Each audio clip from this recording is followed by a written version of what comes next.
YouTube channel में आपका स्वागत है।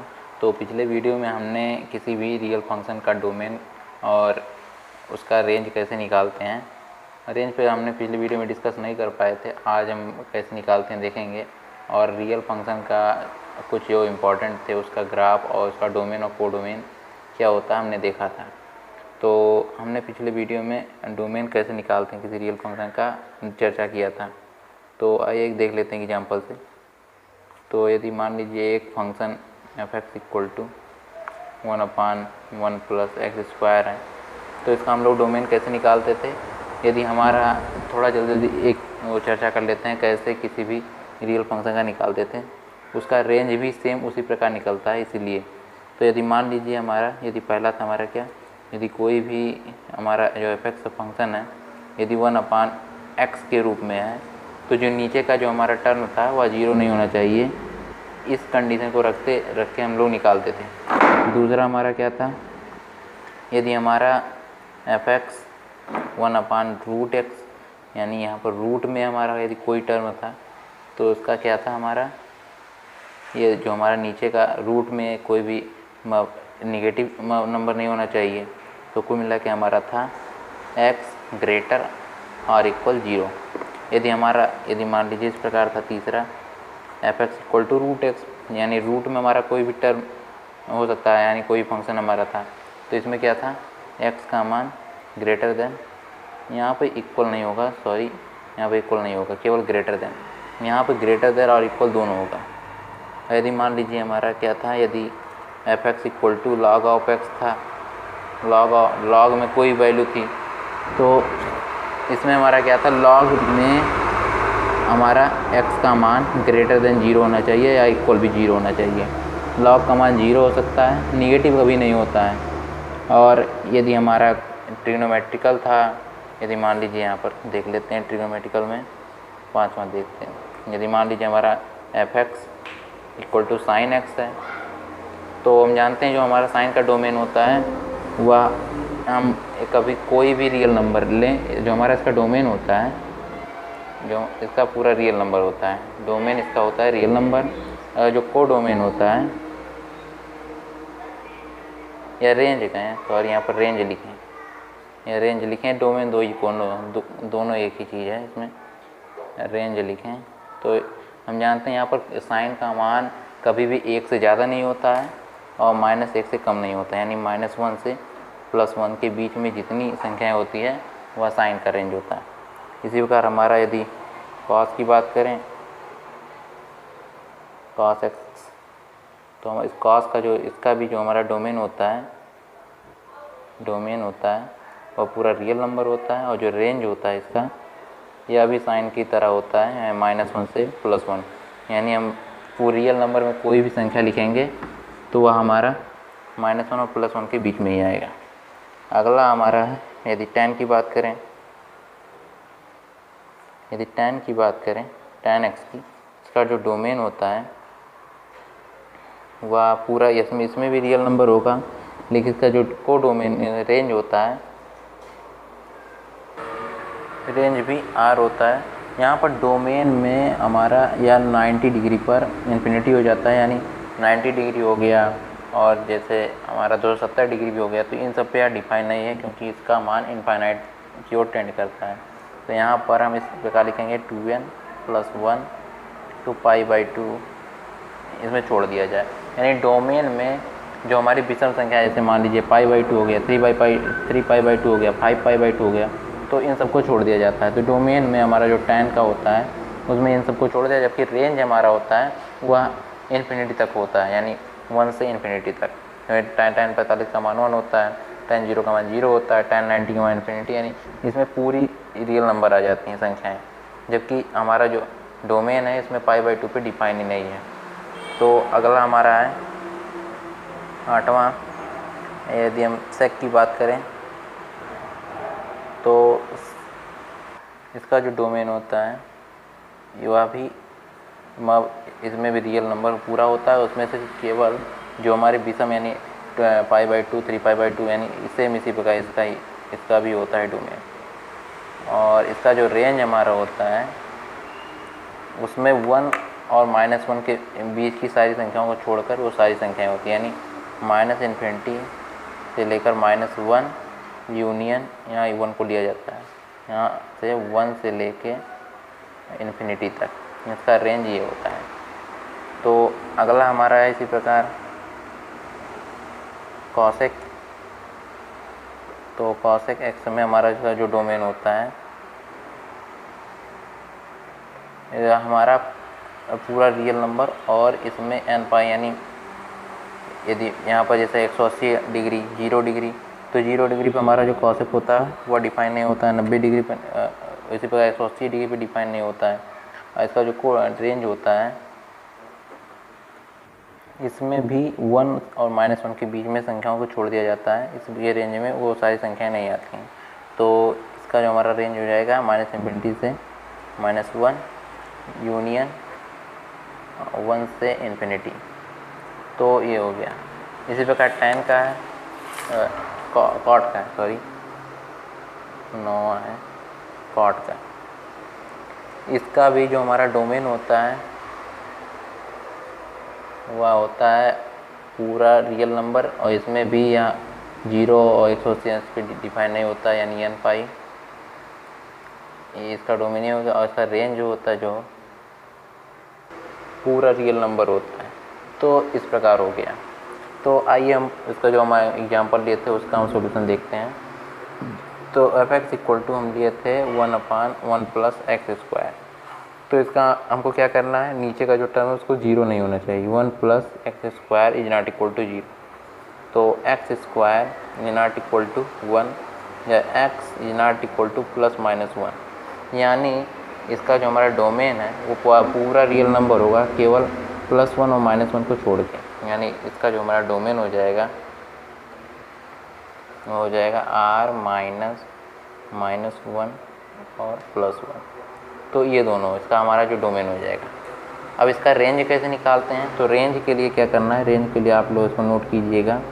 रेंज के लिए f(x) इक्वल टू आप लोग लिखिए y, और जो हमें और जो x की वैल्यू है, x की वैल्यू ऑफ x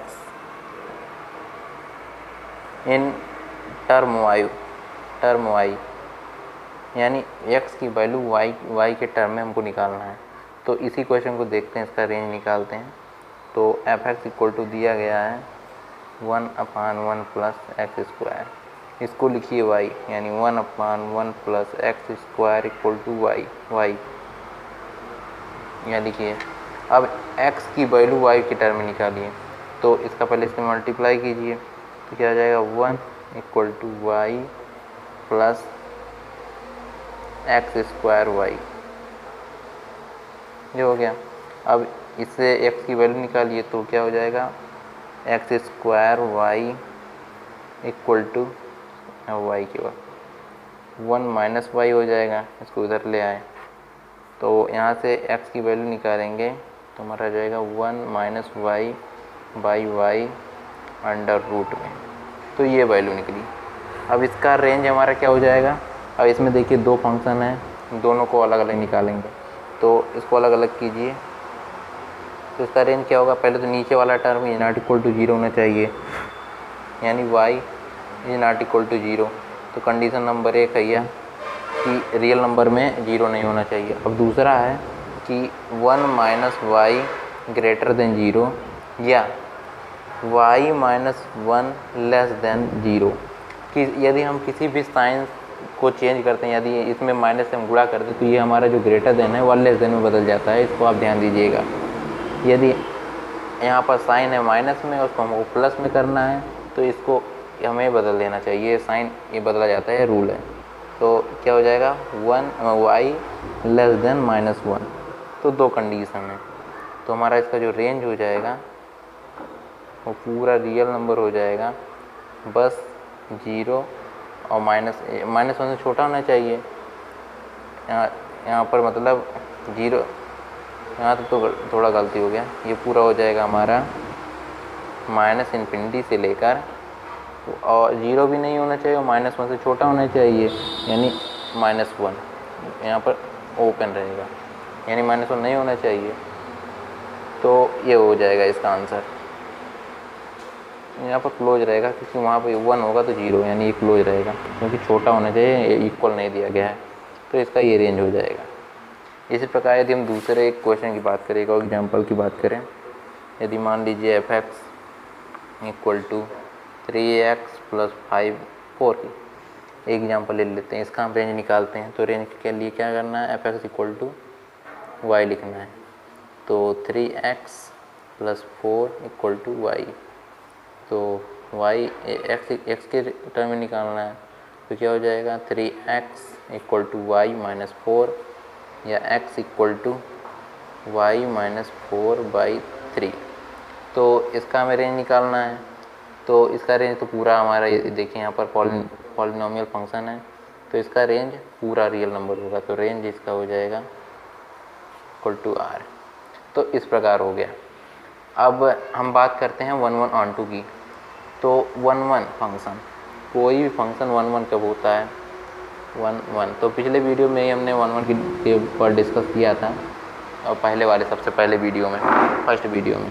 तो 1 1 कब होता है, यदि जो सेट A है उसका प्रत्येक एलिमेंट का दूसरे सेट में अलग अलग यूनिक इमेज मिले, तो हम कहेंगे कि यह 1 1 फंक्शन है। मतलब ऐसे मान लीजिए यहाँ पर हम एक वेन डायग्राम में देखते हैं, प्रत्येक का अलग अलग एक एक इमेज मिलना चाहिए, मतलब अलग अलग, तब 1 1 हम कहेंगे। जैसे यहाँ मान लीजिए 1 2 3 हो गए, यहाँ पर मान लीजिए x y z w हो गया, ऐसे मान लीजिए। तो 1 1 तब होगा, ऐसा नहीं होना चाहिए कि 1 का इमेज मान लीजिए x है तो 2 का इमेज भी x ही हो, तो इसका अलग इमेज होना चाहिए, अलग अलग इमेज होना चाहिए। 3 का इमेज ये, तो हम जानते हैं, तो जो हमारा फंक्शन का डिफरेंस है यहाँ से 2 3 नहीं निकलना चाहिए, यहाँ पर कोई एलिमेंट भी नहीं छूटना चाहिए। तो ये कंडीशन हो जाइए। अगर 1 1 तभी कहा जाएगा यदि प्रत्येक एलिमेंट का अलग अलग इमेज, यूनिक इमेज मिले B में, यानी A हो गया हमारा सेट A, ये B, रिलेशन मान लीजिए यहाँ पर R, इस प्रकार है। तो 1 1 फंक्शन। अब कोई भी फंक्शन 1 1 कब होगा वह, तो इसके लिए कुछ कंडीशंस हैं। यदि पहला है, यदि फंक्शन इंक्रीजिंग है, यदि आप लोग जब कैलकुलस पढ़ेंगे तो उसमें आप लोग इंक्रीजिंग डिक्रीजिंग मैक्सिमम मिनिमम से पढ़ाया जाएगा। तो यदि इंक्रीजिंग है पहला, यदि इंक्रीजिंग है, यदि इंक्रीजिंग है तो यह 1 1 होगा, तो 1 1 होगा, 1 1 होगा। दूसरा है हमारा जो पॉलिनोमियल फंक्शन होता है,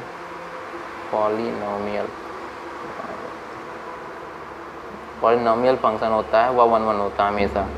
तो हमारे जितने भी पॉलिनोमियल यानी बहुपद फलन होते हैं वो सभी 1 1 फंक्शन होते हैं। ये दूसरा हमारा है, तो इसको याद रखिएगा। और तीसरा है, हम लोग जब इंक्रीजिंग डिक्रीजिंग हम लोग निकालते हैं, तो यदि d2y/dx² यानी डबल डेरिवेटिव ऑफ y, यदि इसका मान ग्रेटर देन 0 है तो हम कहेंगे कि यह इंक्रीजिंग है और यह 1 1 है। तो यह कंडीशन है 1 1 है। और हमारा 1 1 निकालने का सबसे हमारा जो बढ़िया मेथड है, यदि हमारा एक फंक्शन दिया गया है fx इक्वल टू मान लीजिए 1/1 + x², तो यदि fx1 बराबर हो fx2 के, तो हम कहेंगे कि यह 1 1 है। तो कंडीशन है, यदि हमारा एक फंक्शन दिया गया है और fx1 बराबर हो जाए fx2 के, तो हम कहेंगे हमारा जो फंक्शन है यह 1 1 है। अब आइए यही इसी फंक्शन का निकाल के देखते हैं। तो 1 1 के लिए तो ज़्यादा दिक्कत नहीं होती है, ऑन टू के लिए थोड़ा सा सोचना पड़ता है। तो fx1 निकालते हैं, fx1 बराबर fx2, तो लिखते हैं 1/1 + x² 1 इक्वल टू 1/1 + x2²। तो दोनों साइड पलट देते हैं, यानी भाग कर देते हैं, तो क्या हो जाएगा 1 + x1² इक्वल टू 1 + x2²। यहाँ से इससे कट जाएगा, यानी x1 square equal to x2 square, या दोनों तरफ को वर्गमूल लेंगे तो x1 बराबर x2। तो ध्यान से देखिए ये हमारा जो फंक्शन है वो इक्वल है, दोनों बराबर है, तो हम कहेंगे यह 1 1 है, 1 1 फंक्शन है। और दूसरा मान लीजिए यहाँ पर हम एक बहुपद फलन ले लेते हैं एग्जाम्पल से।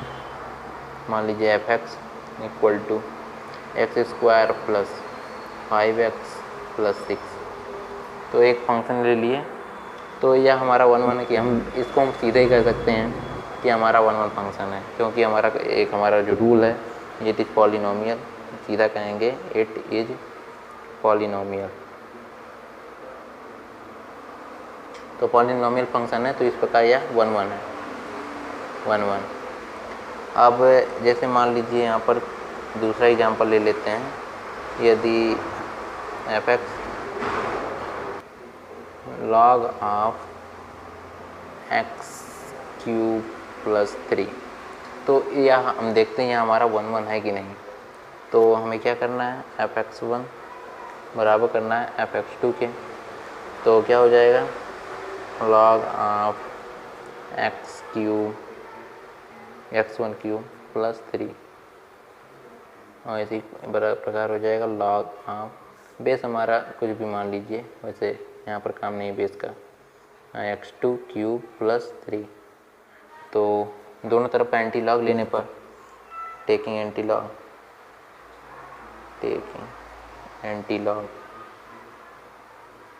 तो एंटी लॉग लेंगे दोनों तरफ का, तो हमारा हो जाएगा x1³ plus 3 equal to x2³ plus 3। ये 3 से 3 उड़ जाएगा, और दोनों तरफ का क्यूब रूट लेंगे, तो हो जाएगा हमारा x1 इक्वल टू x2। तो इस प्रकार हम किसी भी यदि हमारा फंक्शन दिया गया है तो उसके 1 1 ऑन टू 1 1 की हम बता सकते हैं यहाँ 1 1 होगा कि नहीं। अब ऑन टू के लिए हमें क्या करना है, ऑन टू क्या होता है पहले देखिए, ऑन टू फंक्शन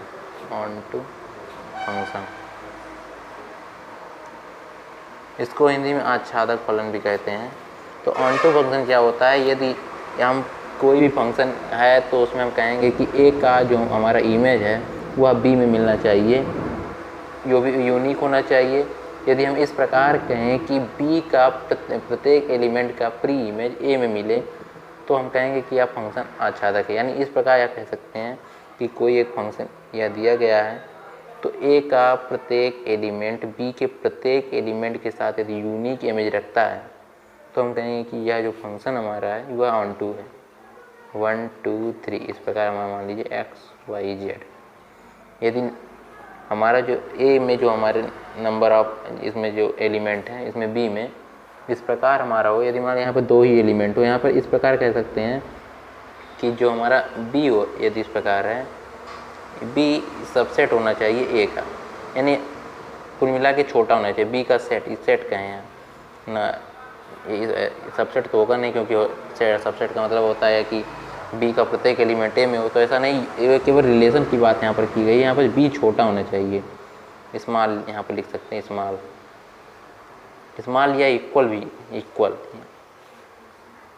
इस प्रकार का है, बी छोटा हो या इक्वल हो ए के, ये सही है, सबसे बढ़िया है।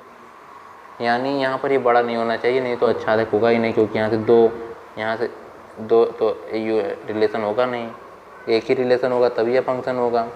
तो हमारा जो ऑन टू फंक्शन है तो इस प्रकार है कि इसमें जो बी का प्रत्येक एलिमेंट का है वह उसका प्री इमेज ए में मिलना चाहिए, यहाँ पर इस प्रकार होना चाहिए, इस प्रकार। यहाँ पर हमने 3 यहाँ पर एलिमेंट ले लिए, यहाँ पर 2 ही एलिमेंट हो सकता है एक ही एलिमेंट यहाँ पर हो, तब भी वह ऑन टू होगा। तो या हमारा 1 1 भी है, ऑन टू भी है। 1 1 हमारे के लिए कंडीशन क्या है कि प्रत्येक एलिमेंट का बी में प्रत्येक एलिमेंट अलग अलग एलिमेंट के साथ यूनिक इमेज होना चाहिए, तो हमारा यह है। तो ऑन टू के लिए हमें क्या करना है, हमें उसका रेंज निकालना है और फिर देखना है क्या जो हमारा इसका जो प्री इमेज है ए में मिल रहा है कि नहीं। तो जो हमारा इसका रेंज होना चाहिए वह बड़ा होना चाहिए ए से, तभी यह ऑन टू होगा। तो यदि मान लीजिए यदि फंक्शन ले लेते हैं, तो आइए एक एग्जांपल से देखते हैं कि किसी भी कोई फंक्शन ऑन टू है कैसे चेक करते हैं। तो मान लीजिए f x equal to under root में 1 माइनस 2x एक फंक्शन है, तो हमें इसे चेक करना है यह हमारा 1 1 ऑन टू है कि नहीं। तो 1 1 के लिए तो हम जानते हैं f x one equal to f x two कर दीजिए, तो हमारा पता चल जाएगा कि यह 1 1 है या नहीं। ऑन टू के लिए क्या करेंगे, इसका रेंज निकालेंगे। रेंज के लिए क्या करते हैं, f x equal to y लिखेंगे। वाई इसके रखिए पहले, तो हमारा क्या था, root of 1 minus 2x equal to y. दोनों तरफ का वर्क कीजिए, स्क्वायर कीजिए। 1 minus 2x equal to y square हो जाएगा।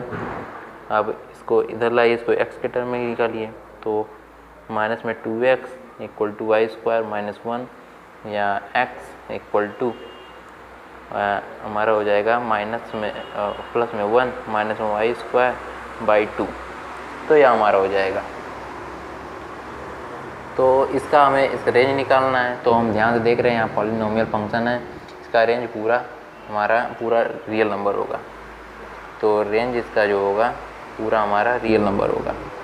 और यह इसका हमारा जो डोमेन की बात करें तो इसमें इसके डोमेन ही निकाल लेते हैं। डोमेन क्या होगा हमारा, डोमेन इसका होगा, इसका मान ग्रेटर देन 0 होना चाहिए, यानी 1 माइनस 2x ग्रेटर देन 0, या x की वैल्यू लेस देन, यहाँ पर माइनस की बात की गई है, एक स्टेप रुकिए बता देते हैं।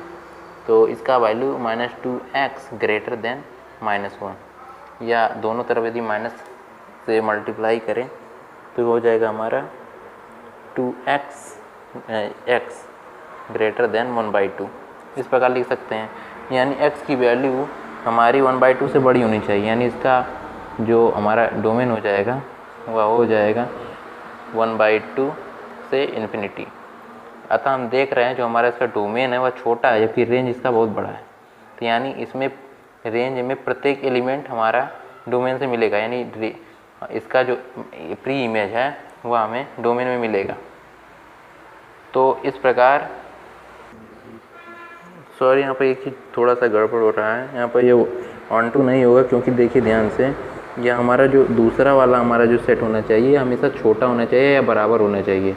यहाँ पर हम देख रहे हैं पूरा हमारा माइनस इन्फिनिटी से प्लस इन्फिनिटी तक पूरी सारी संख्याएं हैं, जबकि हमारा जो इसका डोमेन है उसमें 1/2 से इन्फिनिटी तक की संख्याएं, यानी अब यहाँ पर कम संख्याएं हैं। तो जो हमारा ये फंक्शन है वो, तो यह हमारा ऑन टू नहीं होगा, क्योंकि हमारा जो रेंज है वह हमारा बहुत बड़ा है, जबकि हमारा जो डोमेन है उसमें जो एलिमेंट हैं वह -1/2 से इन्फिनिटी तक की संख्याएं हैं।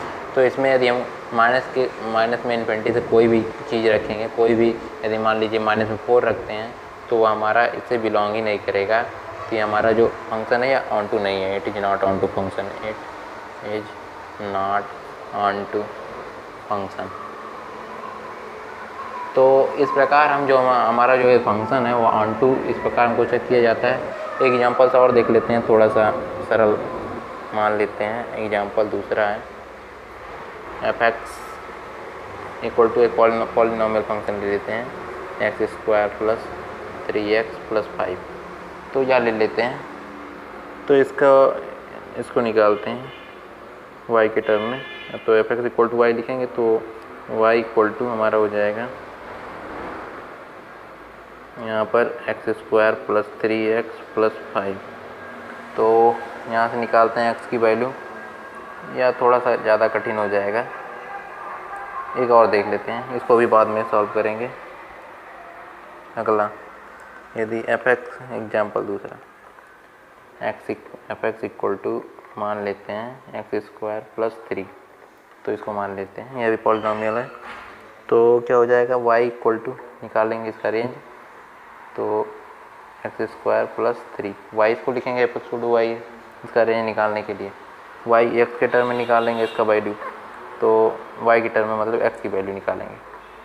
तो x² equal to y minus 3 हो जाएगा, या x equal to under root of y minus 3 हो जाएगा बटे, बस सॉरी इतना ही होगा। तो ये हमारे इसका रेंज हो जाएगा। तो ध्यान से देखिए, इसका मान ग्रेटर देन 0 होना चाहिए, यानी ग्रेटर देन 3 होना चाहिए, यानी हमारा इसका रेंज जो आएगा वो 3 से इन्फिनिटी तक होगा। तो हमारा इसका रेंज है वो 3 से इन्फिनिटी तक, जबकि हमारा जो इसका डोमेन है वो पॉलिनोमियल फंक्शन है इसका, यानी पूरा रियल नंबर होगा। तो इस जो हमारा यह फंक्शन होगा या 1 1 होगा वो ऑन टू होगा, क्योंकि देखिए इसमें कोई भी संख्या रख लेंगे 3 से लेकर इन्फिनिटी तक की संख्या है, जबकि इसमें पूरी संख्या है। तो हमारा यह जो हमारा सेट है जो इसका रेंज है वह छोटा है। तो इस प्रकार जो हमारा ये फंक्शन होगा यह ऑन टू होगा, it is onto function. तो इस प्रकार यह हो गया। अगला हमारा है इवन एंड ऑड फंक्शन। कोई फंक्शन इवन कब होगा एंड ऑड कब होगा। इवन फंक्शन यानी कब कोई फलन सम होगा, यानी तो इसका मतलब यह है। तो कोई फंक्शन इवन तभी होगा यदि f minus x equal to f x हो, तो it is called even function, called even function. तो यदि मान लीजिए एग्जांपल से f x equal to 1/1 plus x square एक फंक्शन है, तो इसको चेक कीजिए या इवन है कि ऑड है। तो f x equal to minus x रखिए, तो क्या हो जाएगा 1 प्लस माइनस में एक्स का whole square equal to 1/1 plus x square. तो यह इवन फंक्शन है। तो इसका चेक करने का ये तरीका है, यदि f x equal to minus x रखिए और यहाँ पर वही फिर से फंक्शन यदि प्राप्त हो रहा है तो कहेंगे हमारा जो फंक्शन है वह इवन है। और दूसरा है हमारा ऑड फंक्शन। ऑड फंक्शन इसमें क्या है, यदि f x minus x equal to minus f x, तो यह इज ऑड फंक्शन होगा। यानी इसमें यदि किसी फंक्शन में एक्स के स्थान में माइनस एक्स रखते हैं तो हमारा जो फंक्शन होता है उसमें माइनस आ जाता है आगे, यहाँ माइनस मल्टीप्लाई हो जाता है, तो यह हमारा ऑड फंक्शन कहलाता है। जैसे मान लीजिए f x equal to 2x 2 cube plus 3x square, तो ये मान लीजिए। तो हमारा ये फंक्शन देखिए, यदि यहाँ पर f x equal to minus x रखते हैं तो ये हमारा हो जाता है माइनस में 2x क्यूब, यहाँ पर हो जाता है प्लस में 3x स्क्वायर। तो हमारा यहाँ पर माइनस आ जाता है, यहाँ पर बराबर नहीं होता है क्योंकि f x is not equal to, यहाँ पर यदि f x is not equal to minus f x होता है तब भी यह हमारा ऑड फंक्शन होगा, तब भी हमारा ऑड फंक्शन। तो यदि f x is not equal to यदि माइनस एफ एक्स है तो हम कहेंगे ऑड फंक्शन है, और यदि इवन फंक्शन है, यदि इक्वल है तो कहेंगे ऑड फंक्शन है। इसके लिए कंडीशन है, कुछ रूल्स हैं। पहला है रूल डाल दीजिए एडिंग, यदि कोई फंक्शन है तो उसका एक बार डेरिवेटिव निकालते हैं, dy/dx निकालते हैं। यदि हमारा फंक्शन है वह इवन है, इफ़ इवन है, और उसका हम एक बार डेरिवेटिव करते हैं तो यह हो जाता है, ये ऑड फंक्शन हमारा बन जाता है। और यदि हमारा इसी प्रकार यदि ऑड फंक्शन है और उसका एक बार डिफरेंशिएट करते हैं dy/dx, तो हमारा यह इवन फंक्शन बन जाता है। तो आज हमने किसी भी फंक्शन का रेंज कैसे निकालते हैं, 1 1 फंक्शन, ऑन टू फंक्शन पढ़ा, और इवन और ऑड फंक्शन कैसे क्या है और कैसे निकालते हैं यह भी पढ़ा। तो यदि आपको वीडियो अच्छा लगा हो तो लाइक सब्सक्राइब शेयर ज़रूर करें। धन्यवाद।